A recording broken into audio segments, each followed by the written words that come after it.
Azerbaijan ने Iran के लिए जासूसी करने वाले 5 लोगों को गिरफ्तार कर लिया। जो 5 लोग गिरफ्तार हुए वो अजरबैजान के नागरिक बताए गए, लेकिन ईरान के लिए जासूसी वो कर रहे थे। एक दिन पहले ही खबर आई थी कि ईरान अजरबैजान और इजरायल की दोस्ती से परेशान है, क्योंकि ईरान और इजरायल दुश्मन है और पश्चिम एशिया में इजरायल की पकड़ मजबूत होती जा रही है। अजरबैजान और इजरायल की बढ़ती दोस्ती इसी का सबूत है और ईरान के लिए परेशानी बढ़ाने वाली बात, क्योंकि अजरबैजान एक मुस्लिम देश है और उसने दोस्ती यहूदी धर्म को मानने वाले इजरायल से कर ली है, जो इस्लामिक रिपब्लिक ऑफ ईरान को बर्दाश्त नहीं।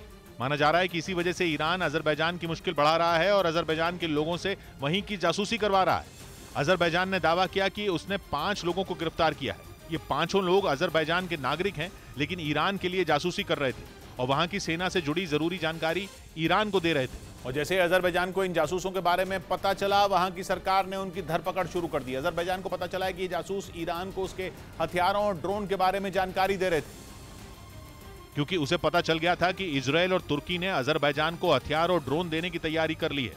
मतलब ईरान आने वाले खतरे से घबराया हुआ है, क्योंकि वो केवल जासूसी ही नहीं कर रहा बल्कि अजरबैजान में घुसपैठ की भी कोशिश कर रहा है।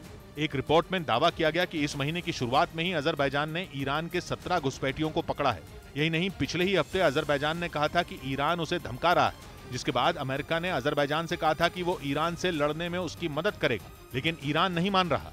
उल्टा वो अजरबैजान को धमका रहा है और खुलेआम बोल रहा है कि अजरबैजान ईरान विरोधी बातें न करे, क्योंकि ईरान चाहता है कि अजरबैजान और इजरायल की दोस्ती टूट जाए, जिसके लिए वो लगातार अजरबैजान पर दबाव बना रहा है, लेकिन अजरबैजान नहीं मान रहा।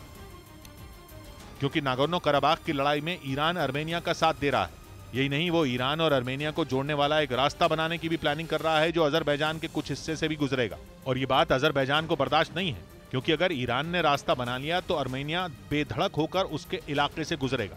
और इसीलिए अजरबैजान ने ईरान के दुश्मन और ताकतवर देशों से दोस्ती कर ली, जिनमें इजरायल और तुर्की जैसे देशों का नाम शामिल है, जिनके हथियार अजरबैजान को ईरान से टक्कर लेने के काबिल बनाएंगे। ब्रिटेन ने एक ऐसा हाईटेक हथियार बनाने का दावा किया जिसे दुश्मन की जान लेने के लिए किसी बारूद की जरूरत ही नहीं। ये लेजर छोड़ने वाली ऐसी तोप है जिसे ब्रिटेन ने पहली बार टेस्ट किया, और उसकी चीर देने वाली बीम ने 3 किलोमीटर से ज्यादा दूरी से ही हवा में उड़ते ड्रोन को स्वाहा कर दिया। पर ड्रोन तो बस एक नमूना है। दावा है कि ब्रिटेन की ये लेजर कैनन हाइपरसोनिक मिसाइलों और पृथ्वी की कक्षा में चक्कर लगाते सैटेलाइटों को भी मार गिरा सकती है। हालांकि लेजर छोड़ने वाली तोप ने 3 किलोमीटर की दूरी से अपना निशाना साधा, मगर कहा जा रहा है कि ये सिर्फ ट्रेलर है। उसकी असली रेंज क्या है वो अब भी टॉप सीक्रेट है। बताया गया कि जंगी जहाजों पर फिट होने वाली इस लेजर कैनन की बीम नजर ही नहीं आती, और जो नजर ही ना आए उससे लड़ा कैसे जाए। इसलिए 10 करोड़ पाउंड यानी भारतीय रुपयों में 950 करोड़ रुपए की कीमत वाले इस ड्रैगन फायर लेजर को भविष्य का हथियार कहा जा रहा है। ब्रेकिंग न्यूज यूक्रेन युद्ध पर खबर है कि रूस ने यूक्रेन की राजधानी कीव पर एक बार फिर बहुत बड़ा हमला बोल दिया है।